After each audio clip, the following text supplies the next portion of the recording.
Today we're going to start working on the actual port part of the port, building a coal dock with both ship and rail access. I wanted to build a pretty big facility today, so I'm going to take these two piers in Duluth and combine them into one bigger one.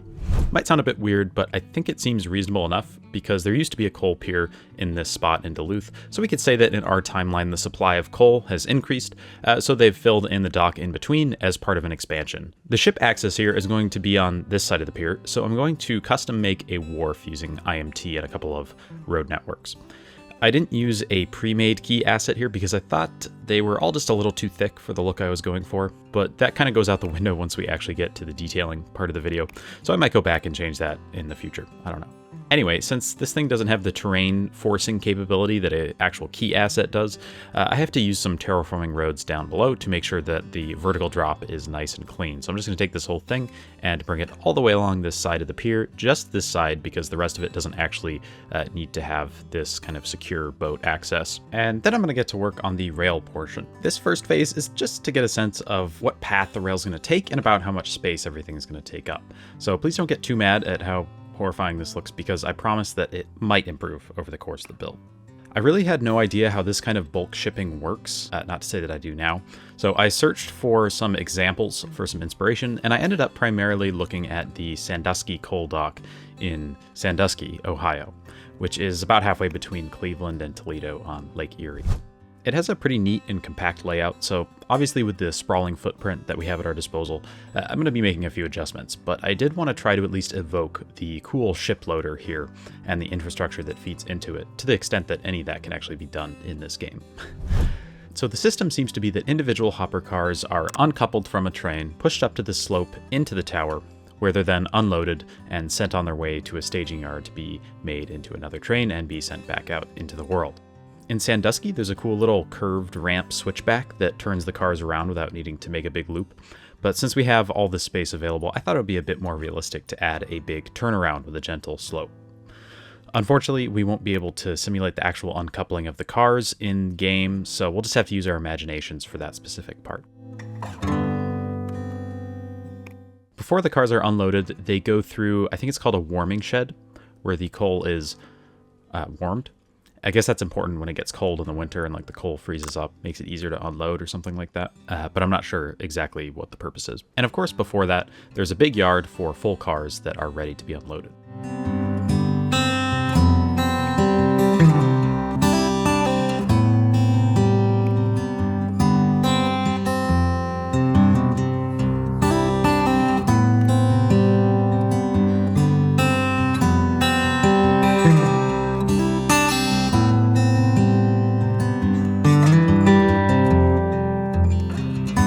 So with all that basic infrastructure laid out, I can actually pinpoint where the entrances and exits to the dock need to be and connect them up with some gentler curves when it comes to rail and a simple access road when it comes to vehicle traffic.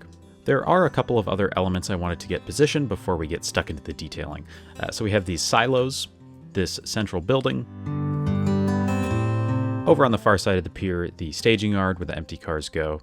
And because ships won't be docking over on this side, I'm also just going to add this simple rocky wharf. Another area where I was forced to move away from Sandusky a little bit was the method for stacking and reclaiming coal from the big piles.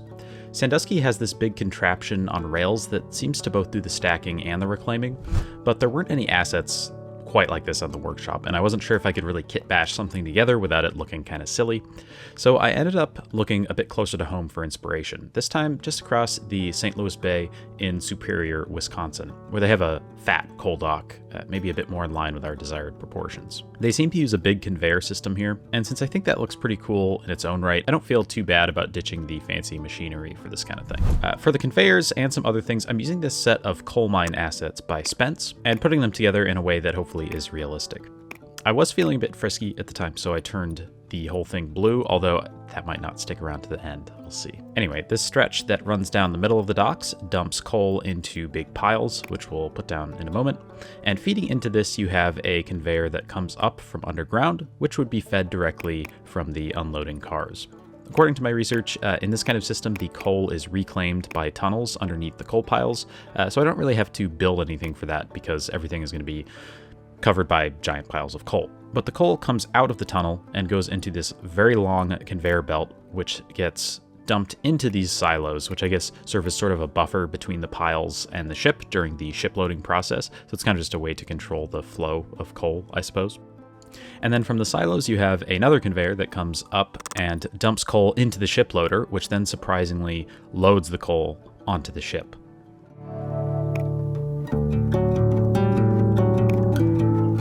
Finally, I'm adding another conveyor belt down here that runs directly from under the cars and feeds into the conveyor that goes back into the ship loader. So if they wanted to send coal directly from car to ship, they could do that.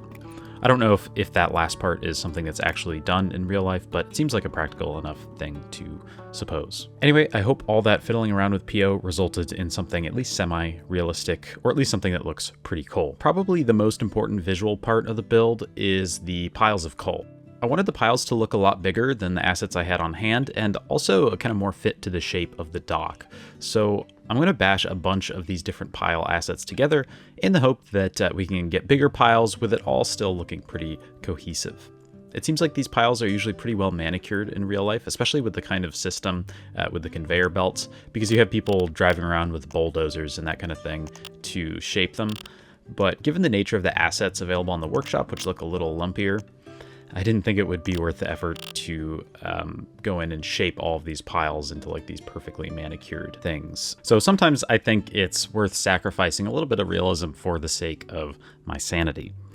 Speaking of sanity, I'm going to manually place a bunch of decals and some darkened asphalt props as well to represent that the surface beneath the piles has basically become inundated with all this kind of residual coal, which I think helps tie the different piles together, visually speaking, and also makes the whole staging area just look a bit more expansive, in addition to better blending it into the surrounding area, particularly with this service road, which I'm going to draw all the way around the perimeter of the yard, kind of hugging the decals so you get this nice spillover of the coal texture. Although it wasn't quite close enough of a fit at first, so I'm going to use IMT to add some of these smaller props, darken them to the same color as I had the bigger ones, and then paste it all the way along the interior of the road. Before getting further into the detailing, I wanted to flesh out the remaining surfaces of the dock so we have kind of a blueprint of the different areas we're going to focus on. So we have this main building, which is going to have some facilities around it.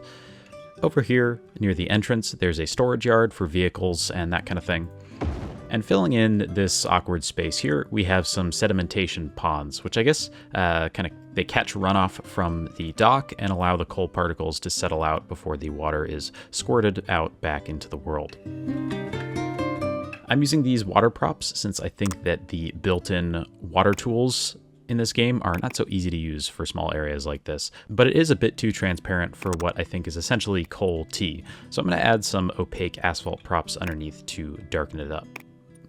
Finally, I'm going to push this main road back up against the rail, which isn't particularly relevant to this episode, but I just found the result kind of satisfying, so I didn't want to cut it out.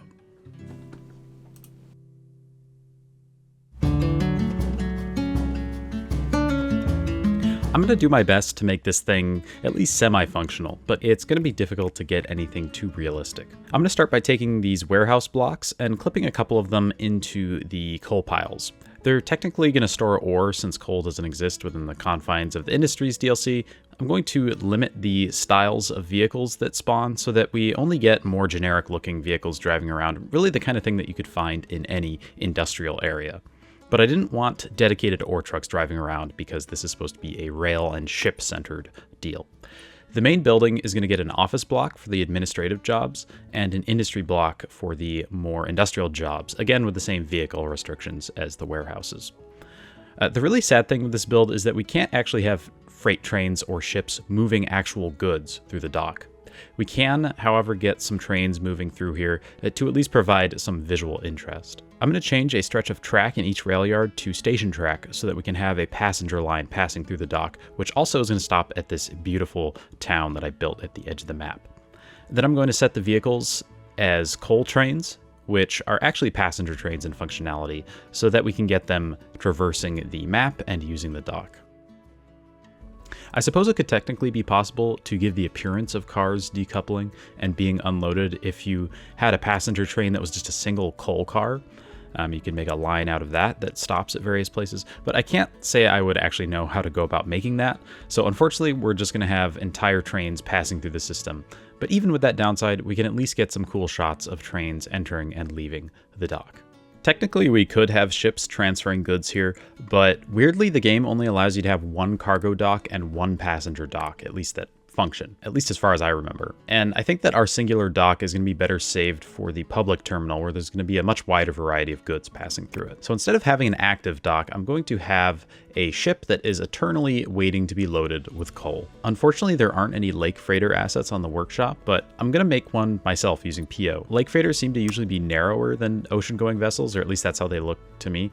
So I'm going to drag this one out a bit and make it a bit bigger overall. It seems like a lot of these bulk ships also have their own cranes on board. So I'm going to put one together using this conveyor belt that I thought sort of had the right look. And then with that in place, it gets a little turntable underneath made out of a round planter, because why not? With that in place, we no longer need the built-in cranes on this asset, so I'm going to go through the very enjoyable process of deleting those and covering up the gaps that are left. Although for this one on the right, I couldn't really do it properly, so I just decided to leave a yellow box here instead and imagine that it has some purpose that I'm not aware of. I wanted to make the holds kind of pop a little bit more, so I'm going to clip in these red shipping containers to add just a bit more definition. And then with that all done, it gets moved over next to the ship loader, ready to be filled up with coal that will never come. While I was working on the functionality, I gave it some thought and decided that the blue conveyors were just a little bit too much, so I went back and changed them to red, which I think gives it a more industrial feeling while still having that nice pop of color against the piles of coal. The rest of the detailing is going to basically involve making some adjustments to stuff that we've already put down and filling it in with various clutter and facilities, starting off with the warming shed, where I decided to open up the doors with PO. So even though it's not realistic to have entire trains passing through here, we at least won't see them clipping through the doors, which is always kind of annoying. I felt like the elevated portion of the rail here and the ship loader tower as well needed a bit more bulk and detail to it. So I'm going to add a little shed down here, which is maybe like a service entrance to the underground part of the conveyor system. And then since I had to remove the rail asset's built-in supports, I'm going to place some custom ones here that have enough clearance to make way for the covered conveyor belt beneath. I'm not sure exactly what the area underneath the loading spot looks like in real life, but I did want to add something to represent the spot where the coal goes from the cars. So I'm going to flesh it out by color matching this pipeline support asset to the tower, and then using it basically as a facade to cover up the view of the plain asphalt behind it. Behind that, I'm adding this exposed conveyor prop that feeds into the covered system that we made earlier. Again, I don't know how realistic that is, but I felt like it needed something down there. And finally, for the conveyor that goes up and dumps coal into the ship loader, I'm going to add a little spout, which I made out of a sized up beer keg prop, which kind of makes me want a beer. To better get these silos integrated into the conveyor system, I'm going to basically copy the ones from Sandusky, which are raised up on pillars, and they presumably have some kind of contraption underneath to feed coal onto the conveyor system. I'm using the same planter asset as we used for the ship turntable thing, and shaping it to fit the bottom of the silo so that it looks like there's a nice sturdy base underneath. And then the same asset is going to stand in for the pillars that are holding them up. Of course, we need the actual conveyor feeding from underneath the silos to the transfer tower, and just like with the ship loader, I have no idea what it's supposed to look like underneath, so I'm just going to use some more of these pipeline support props to add a bit of kind of greebly texture underneath, which I think looks kind of cool and industrial, even if it's not particularly accurate.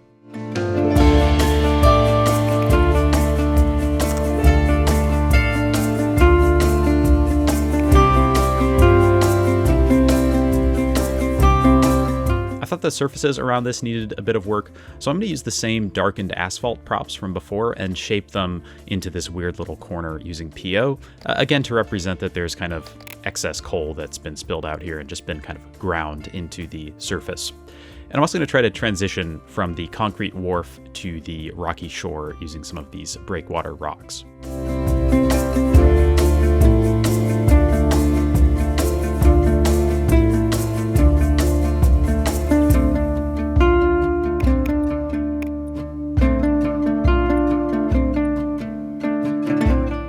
One issue that I had with the tower here is that When I adjusted it with PO earlier, it got pretty ugly and distorted, especially around back. So instead of doing the right thing and starting from scratch and fixing it, I'm going to just attach a new structure to cover up the ugliness. So even though it maybe doesn't end up being the most realistic structure ever made, I hope that it at least looks like a kind of plausible thing that you could see in this kind of situation. The rest of the details in this area are basically just an employee parking lot and a bunch of industrial clutter to try to make it feel like a bit more of an active site.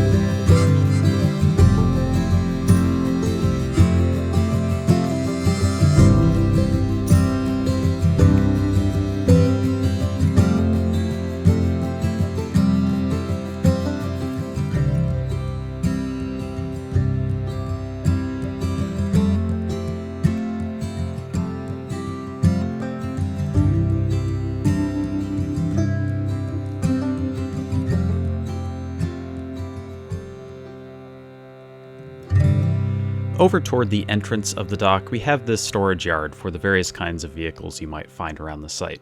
Although I didn't want to overload it, because we do have some other places around the dock where we have parking for the same kinds of vehicles. There are a couple active bulldozers on the coal pile over here, plus all the vehicles that we have driving around to and from the warehouses and the industrial block. So basically this storage yard just consists of all kind of the weird niche vehicles that they only use for particular projects or when they're working at like peak capacity, and the rest of the fleet is currently away driving around the lot performing various tasks. Most of the docks in Duluth seem to be pretty clear of foliage, other than a few trees here and there, but I thought it would be interesting to introduce a little bit, especially since this dock is going to be closest, or maybe second closest, to the non-industrial part of the city, depending on what we do with the spot in between this dock and the freeway. So basically, this little wooded area here would serve to create a bit of a buffer between industry and city. I might end up getting rid of the foliage, or at least trimming it down quite a bit. I think it really depends kind of on what the surrounding area ends up looking like, and I'm not sure exactly what we're going to do with that area, so we'll see. Anyway, while I was over here, I wanted to add a little, maybe not so secure entrance, which is semi-functional. So we have this little booth here, and I'm using Traffic Manager to force vehicles to take the right-hand road when they're going onto the dock, and the left-hand one when they're exiting the dock. And I'm also forcing them to stop when entering and exiting, which I think is a really small detail that I probably like a little bit too much. But I just think it adds a little bit of character when you see vehicles kind of interacting with the road network properly. Also, there's a little turnaround spot over to the left here for anyone who's turned away from entering the dock, and there's also a small parking spot for whoever is in that booth. After the trauma of episode 16's rail yard, I decided to detail this one using props instead of IMT. I wasn't really sure how many cars to put down, like how many would make up a typical coal train, and I'm thinking that I probably didn't put enough down, so I might go back and add some more. I did, though, take some advice I got, and I varied the designs of the cars up instead of just having the same brand over and over and over again. So hopefully that adds a little bit of realism. It's kind of weirdly difficult to get all of them lined up, despite having these perfectly straight tracks to line them up against, but eventually I was able to get them mostly straightened out, and that's basically it for the rail yard. I do feel like it's a little bit empty for my liking, but I also didn't want to overload it with needless detail, so please let me know if there's anything you think I can do to make it look more realistic. To finish off this build, I'm going to detail up this corner of the dock with a couple of interesting things. I thought that the pile area looked a bit too rounded, so to vary it up a little bit, I'm going to add this angular extension to the paved area and have it be used as a mini storage area, which we'll detail up in a second. There's also a control tower for the staging yard, which I guess is where someone sits and directs all these cars onto the correct tracks, which honestly sounds kind of fun.